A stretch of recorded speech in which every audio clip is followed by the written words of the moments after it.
Um, and Here at AUI's Education Public Engagement Team, we do a number of different outreach programs, and Mission Patagonia is one of those programs that we're really excited to share with you all today.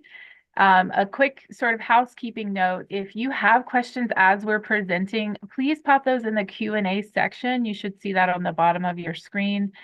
Type those in and we will address those verbally at the end of the presentation, and we can have some back and forth if, as time allows. Yes. Hi, everyone. My name is Jasmine Cadriteo. I am the Senior STEM Education Specialist at AUI. I work with Tiffany, and we're super excited to do this webinar and share about Mission Patagonia.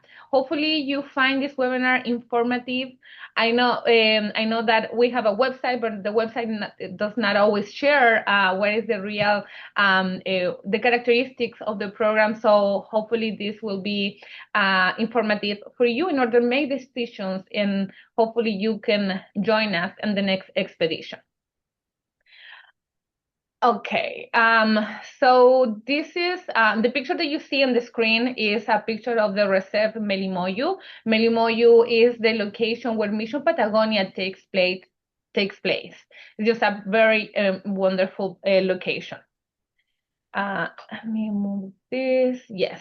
And in order to bring everyone, we're gonna try to, I know we're in different locations across the United States and in some others in other countries, but let's look at the picture and try to took ourselves to the south of Chile. This is a picture of the volcano in Melimoyu, the Melimoyu volcano. And this picture is very important because also connected with the indigenous people in the south of Chile. For the indigenous people, when you look at this volcano in the Mapuche people with the Mapudungun language, they look at this and they name it as the four teeth from in Mapudungun, because when you look at this volcano in the top, you see like there are 4 points. This is one of the views that you're gonna have while traveling to Mission Patagonia and the reserve of Melimoyo.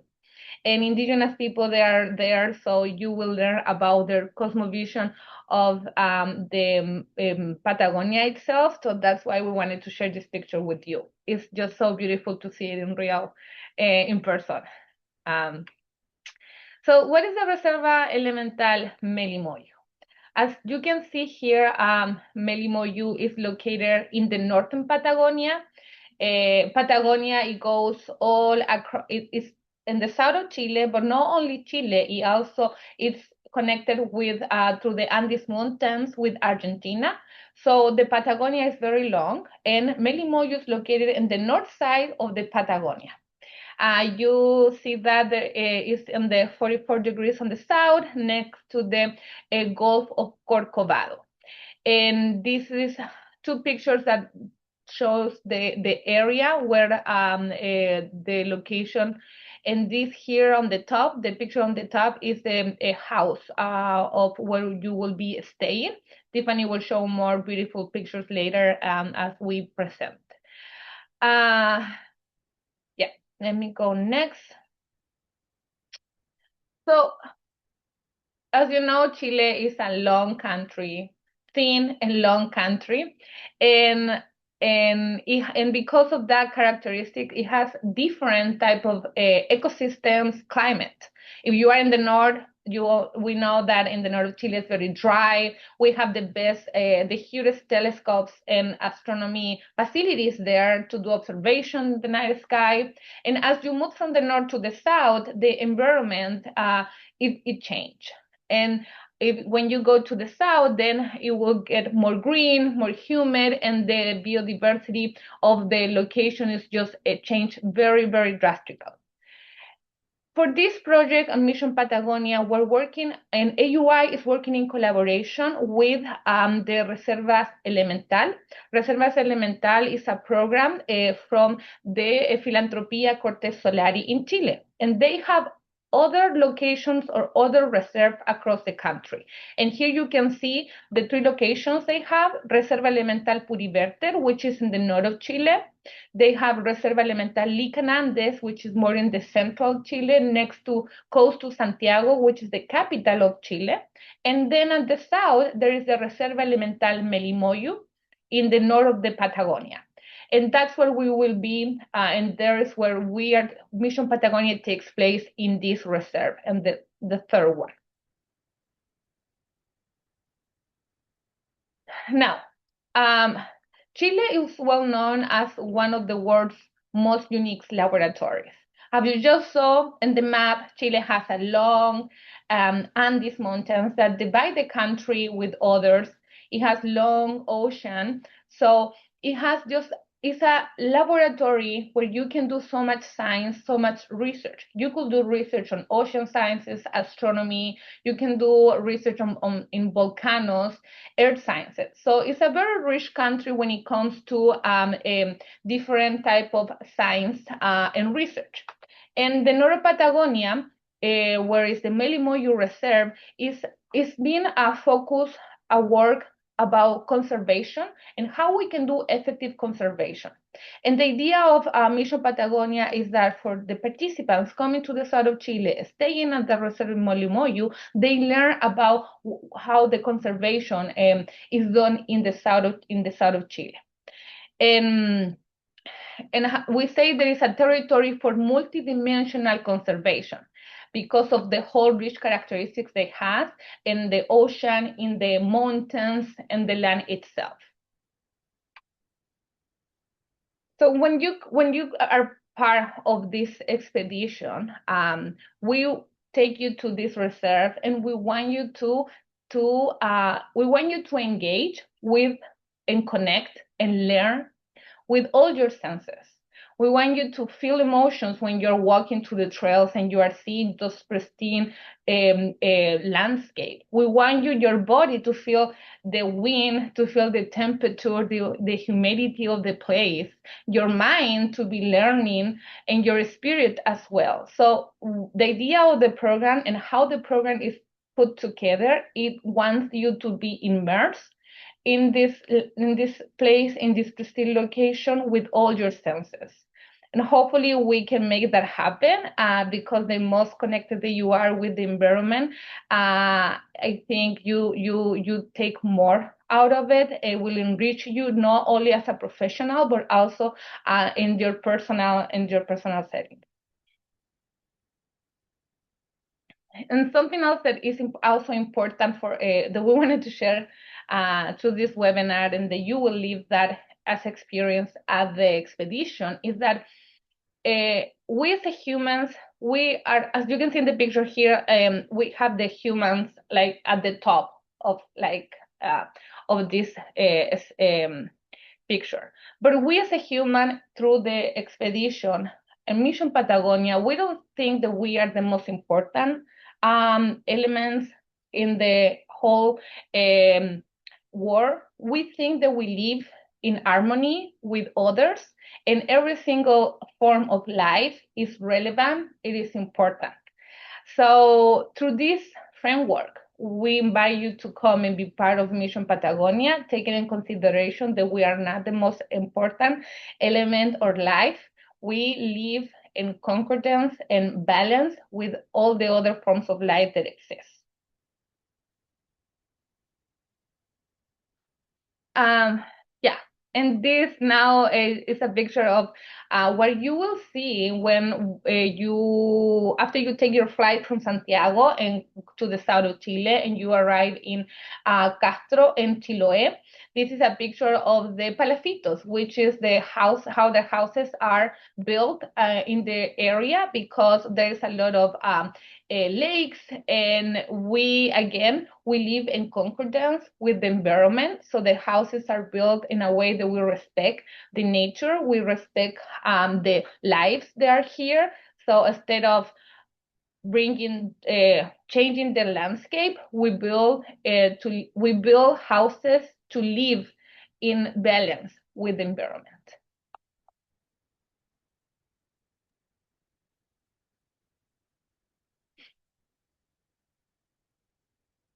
Okay, I'll go over the next few slides here to kind of give you a geographical context of how you would be traveling through the Mission Patagonia program. While the heart of the Mission Patagonia program is at the reserve in Melimoyu, you will get to explore other areas of Chile. So first, you will land in Santiago, the nation's capital, and we will have a day or so to explore there. Then we fly down to this little island that you see on this photo. This is the island of Chiloé. And we fly into that city at the heart there called Castro. We spend a little bit of time in Castro during the program. And when we're ready to head down to Melimoyu, we drive down to this tiny port town at the bottom of the island called Cayon, where you get on an overnight ferry to ride even further south to Patagonia region. While you're in Castro, this is, as Yasmin mentioned, these are homes that are built, they're palafitos is what they're called. So they're built on stilts to accommodate the rising tides or the shifts in tides, and again, living in harmony with nature. And this is a place where you would stay in this program. That little small black house there, this is the interior. So this is a palafito that you would visit. These are the accommodations there. And this is the boat that you would get on if after driving down to the port town of Cayon, you get on this overnight ferry. You can see what the seating situation is like. I would say it's similar to airports, but better. It's you're going to be in a chair. You know, it's not going to be a four-star resort or anything, but you can get some rest there. There is a cafe. You can step outside if you need to. There are areas to step outside. It's really common. I get motion sickness. I just take medicine and it's fine. It's not as because it's such a big boat, it's really not that bad. But that's one of the exciting, adventurous parts of the trip is that travel into Melimoyu. So this is again another photo where you can see Cayon. Those are the different paths that the ferry will take. The one that we're taking is the one that goes further south down here into this little green area.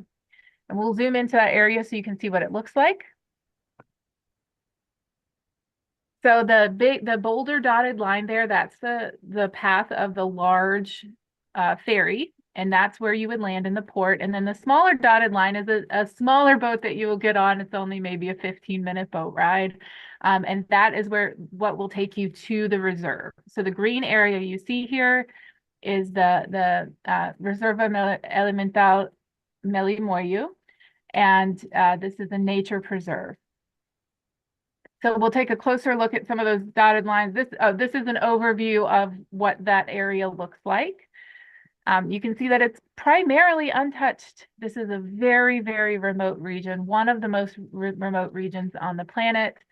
The reserve here, the colors that you see here are established trails that some of which we walk on this program. We don't walk all of them, but many of them we will explore. Next slide. So this is an example of there's little markers and trails established on the reserve, although most of it does remain untouched. These are the accommodations. This is Casa Corcovado, and you would be staying here while in your stay at Melimoyu. You can see that you are immersed in nature. You are one with nature. We're visiting. And so these are the inside. And so it's not a camping trip, you know. You do have really nice accommodations while you're there. Nice spaces to collaborate and create and reflect on the things that you're learning. We have many bedrooms here for folks to sleep in.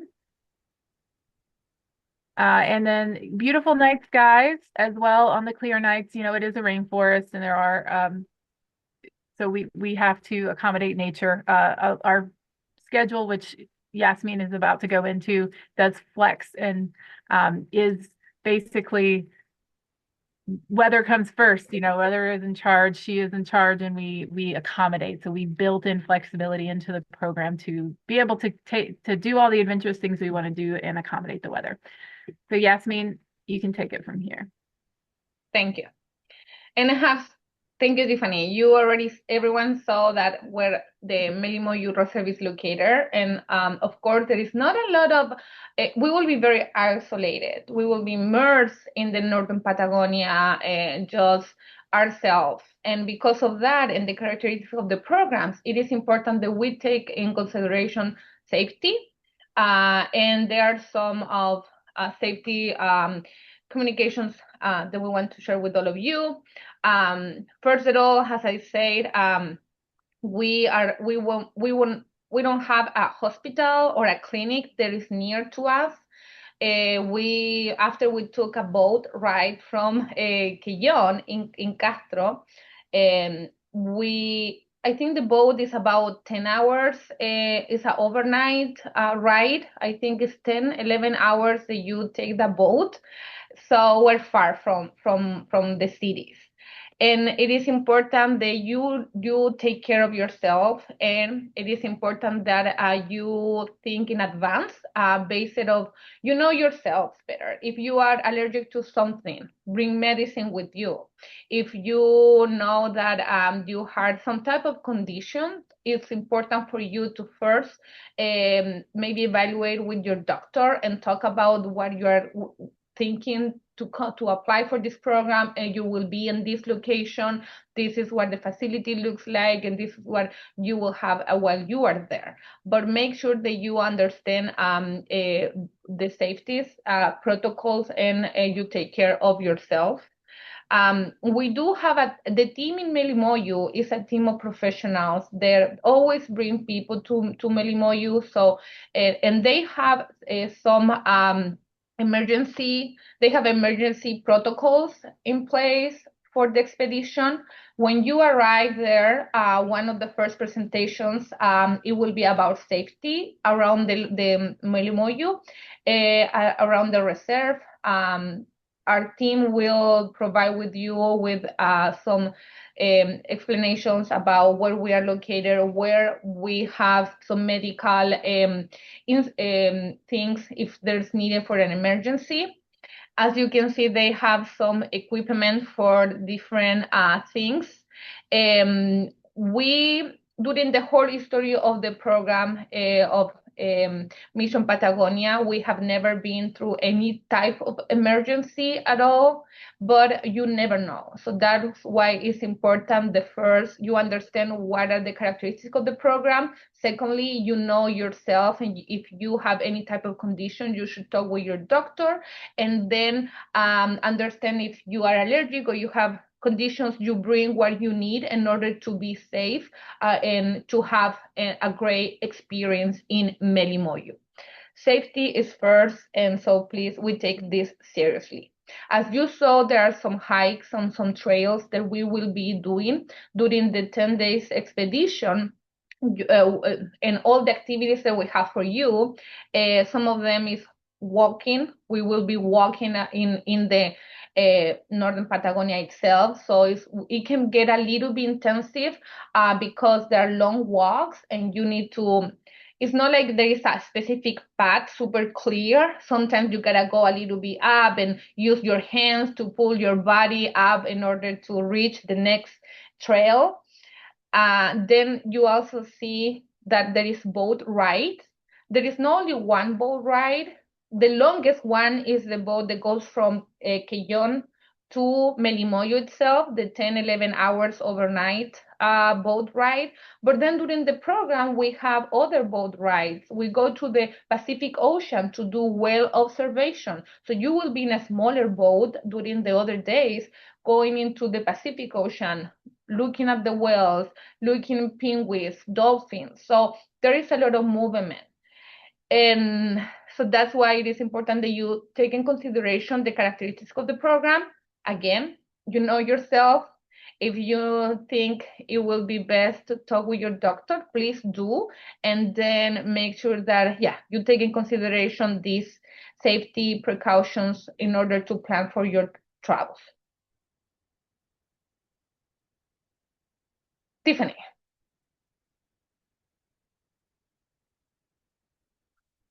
So we'll go over the itinerary. I do want to mention that this is a sample itinerary. This is actually was the original draft for our itinerary for our last cohort, and it did shift. Our itineraries always do shifts, and sometimes we add or modify activities. But I do think that this will give you a good overview of the kinds of things that we will be doing in the on the program. But just keep in mind it isn't set in stone. Things always do move around. Sometimes we have to switch days because of weather, things like that. So you do start in Santiago, which is I guess would be day 0 on this itinerary.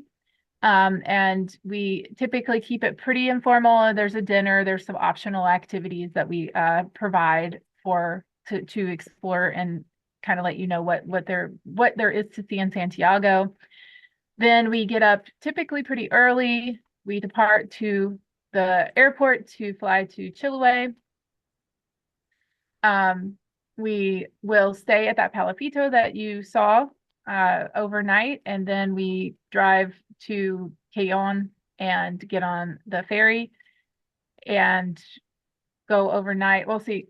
For this one, okay, this year we spent some time in Castro, so we do some activities there. We go to some museums. We have some conversations with people, and then we get on the ferry.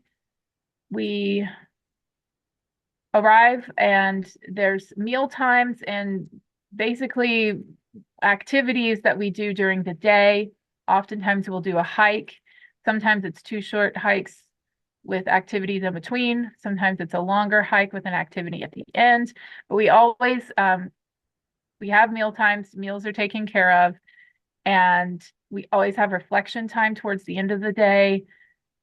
And often in the evenings we will have presentations. So you'll see presentation here, for example, on day 2 is letting you learn a little bit more about what happens at the reserve. What are the kinds of conservation sciences that they do there? The next day, the presentation is on the marine life locally.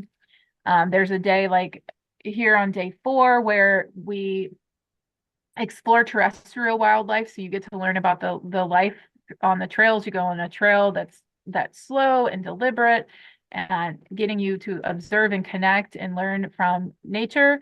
Then we have an marine wildlife watching as well. It's similar, but we're on a boat.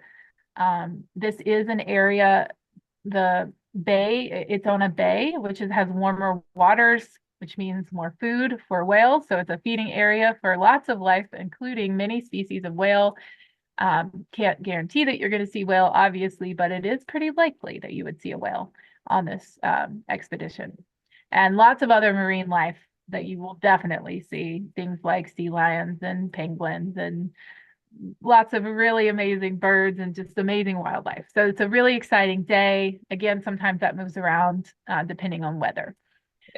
Could I add something here, Tiffany? Yeah, I go just ahead. want to point one of the activities because personally, really, I really like it and I love it. It was the presentation about the Darwin frog, and Yep. then the walk through the trails to find the Darwin frog and then learn about itself. It's just a beautiful experience.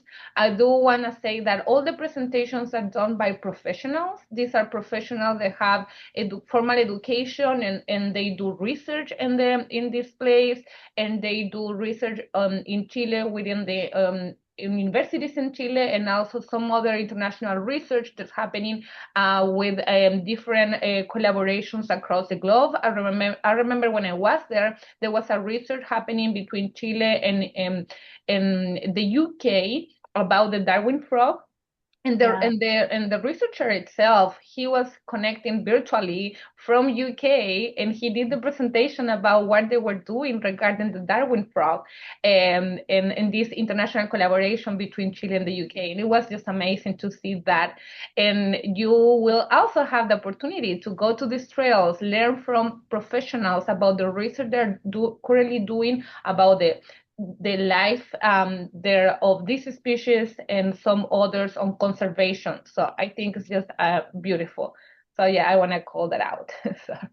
Thank you for bringing that up. Yes, I mean, that is often um, some people's highlight. And so the Darwin frog is an endangered species.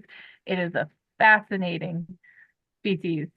And learning about, I don't want to give too many spoilers away, but it's just an amazing, amazing experience, and getting to see where they live and And it's potentially so even little find and you one. have it in your hand. It's just like out of this world.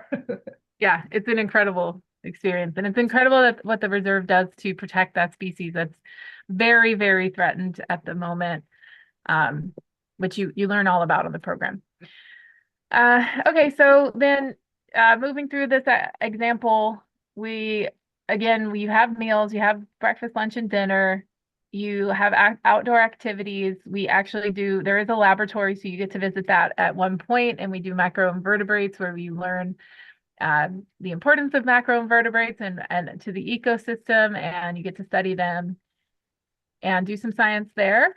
And we also, again, as Yasmin mentioned earlier in the presentation, that there is this intention of immersing your whole self into this experience. So the laboratory is very much engaging your mind, but we have other activities here that engage your spirit and your emotion and your heart and your whole body, all senses, and your whole self is completely immersed in this program. And I think that that's something that makes this particular program very special and just very transformative, not just for your profession, but for you as a person. So um, I'll just mention, yeah, you come back. So once you leave Malimoyu, you kind of go back the way that you came. So you'll go back through Cayon, you'll go back up to Castro, you'll see the Palafito. And then when you're in Castro, we spend a day there, either at the beginning or the end of the trip, kind of depending on logistics. And you get to visit places like the Creativity Center for Childhood and the museum. And there is a school as well that we visit. So lots of professional development opportunities. You get lots of opportunity to network with one another and to formulate plans on how that you can take this experience home with you and share it with your community. Um, Yeah. yeah, we can move forward to questions now. Do we want to do questions now, or do you want to take a quick look at the website?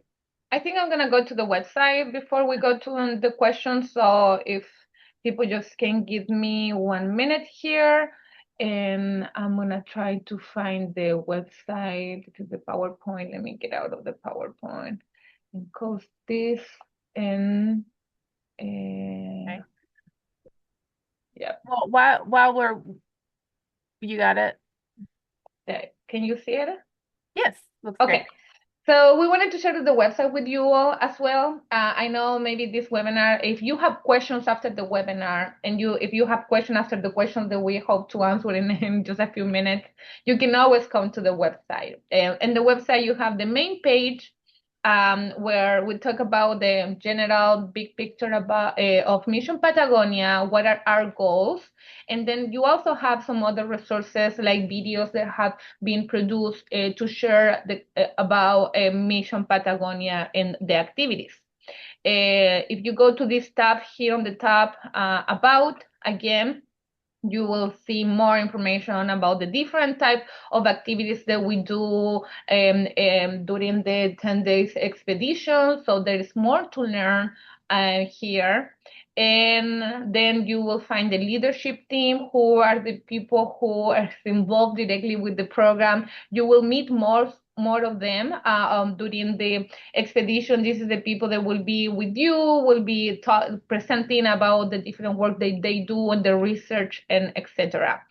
And then at the end, you have nature guardians. These are the cohorts for Mission Patagonia. So this is the list of the 2023 nature guardians, those who were part of the expedition back then. And if you choose to be part of the next expedition, you will also be listed here on the website. And yeah, so just keep in mind that the website is also here for you, missionpatagonia.org. Can we go back to the about page here real quick? Oh, yes. So, as Yasmin mentioned, you will be joining a network. So when you become when you're selected for Mission Patagonia and you go on this experience, we also are you're also connected to all the previous cohorts, and we have an email list where you can share resources and opportunities that emerge, and you're all sort of bonded by this really incredible experience. So I do want to go down for the about page. If you're at all worried about sort of safety considerations, it could be on the apply page actually. Let's go to apply. There is a little more information about to give you a better understanding of what sort of physical requirements are needed here. It's under eligibility here. You don't need to be a mountain climber. You don't need to be in the best shape of your life. Okay. It's not that physically intensive, but it does require, walking for a few hours, walking up and down stairs, climbing over tree roots, walking through swampy areas. So, that is there to give you a better guidance if you're at all concerned about it.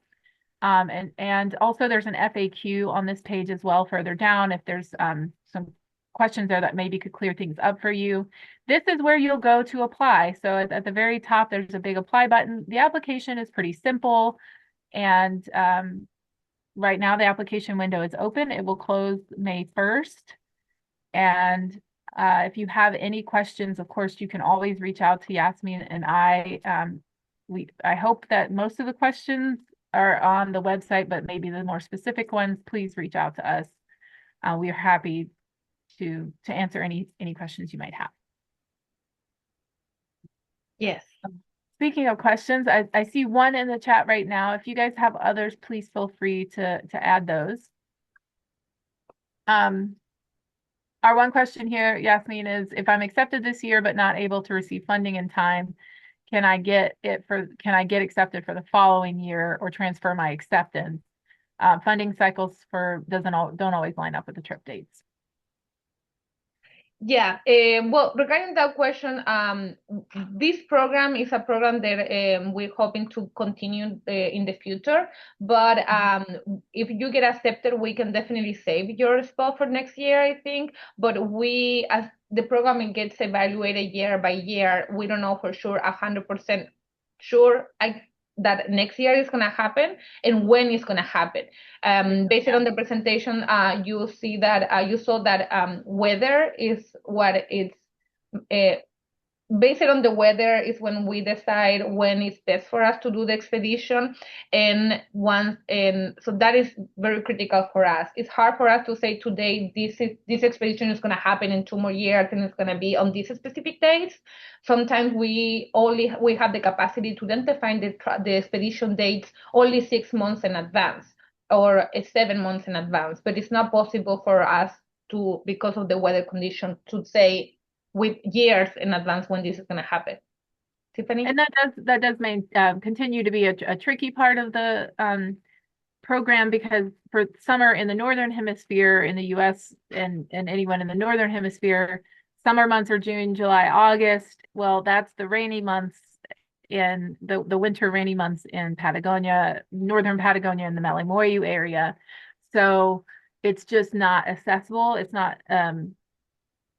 really feasible for us to do the program then. So we do kind of move the program around. Sometimes we do it in February, March, sometimes November, December. And so like Yasmin says, we can't guarantee that you would have a spot. We can hold your application, but can't promise dates or anything. Something else that I would like to add is that the program, this is a professional development program. This is not a touristic trip. You go there and you're going to be learning about research on wildlife. You're learning about ocean sciences and research. You're learning about conservation. You will connect with other researchers from Chile and across the globe that their work in this location, and they do research in different capacities in different fields, right? So it's a professional training program, and if people need, we can write a letter a letter from us that explain why this is a professional training program and how this program will definitely benefit the professionals that are part of it and the communities they serve as a teacher or researcher, etc. So if you want to apply and then you think that you might need a letter from us, we are happy to provide those letters. Absolutely. Thank you, Yasmin. Our next question is, would AUI ever consider hosting student groups, maybe 10 to 15 college students plus instructors for experiences like Mission Patagonia? The short answer is yes. Please reach out if you would like to collaborate on something like that. We would love to be able to expand the program in those ways. It's a matter of developing partnerships. So please reach out. Yeah, agrees 100%. We want more people have the experience of what it means to be in these pristine locations and have these learning opportunities. They're life changing. And if you have a group of students that would like to be part of an expedition like this, or if you have a group of college at the university or at a science club, reach out to us because opportunities are, and people from the Reserva Elemental in Melimoyu, they're just so amazing, beautiful people. They're always happy to help to contribute and bring more participants to the south of Chile and have these unique experiences.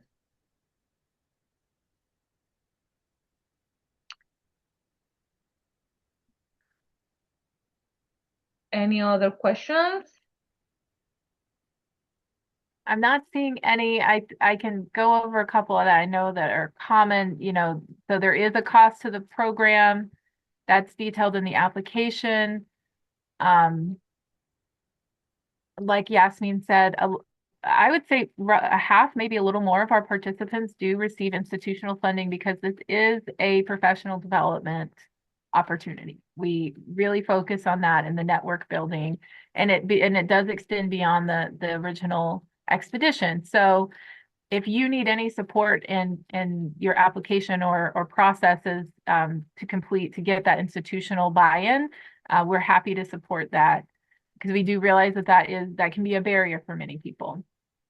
So one thing regarding the program cost is that during the expedition, we take care of all your accommodations. The program, by paying the program, we cover your meals during the whole expedition, your hotels, travels from like the boat ride, all those type of travels. The one from Santiago, plane trip from Santiago to Chiloé, that's all within the program itself, built in the program. So you pay the program and includes everything during those 10 days.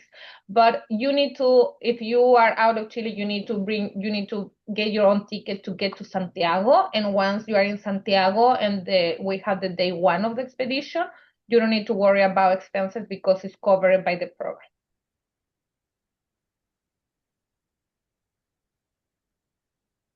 And we do accommodate dietary restrictions and allergies and things like that. That's something we collect every year with our cohort. Another question that's really common, I haven't seen it today, but it is really common, is sort of what are my obligations? What do I need to be doing or be preparing for if I'm selected? So if you are selected, we do 2 to 3 pre-expedition virtual training sessions, and those are required. It's so that you can get to know your cohort, so that you can better understand some of the logistics. We can coordinate travel plans. You can meet some of the staff virtually and get any questions answered, what to pack, blah, blah, blah, and be ready and prepared for that trip. We also encourage our nature guardians, this is what we call our cohorts, to collaboratively participate with other stakeholders and in their community and take what they learn and share that with their community. So that's a big part of your application, is your ability to show that you can take what you learned from this experience and share that more broadly within your networks and within your communities. And that is an expectation of the program. We don't have specific hardline details on that. It's just something that we have as our goal that we want you to, as cohorts, to push forward. Good. Okay. So my guess that if we don't have any more questions or comments, I think we're gonna finish our webinar, our presentation. I want to say again, thank you for all of you that attended this webinar today. Hopefully it was informative and we were able to answer the questions that you had. Hopefully you get excited when you saw the pictures and when you saw the location and you learn more about it. Hopefully we make that connection with you all. And I'm looking forward to seeing your applications. Yes, applications are open till May 1st. Again, if you have any questions as you're going through it, please reach out to us. Um, our emails are on the website, and I will be following up with an email to each of you today with a recording of this. If you know anyone else that you think might want to apply, you can also share that information with them as well. Thank you guys so much for sharing your time with us today. Thank you. Bye.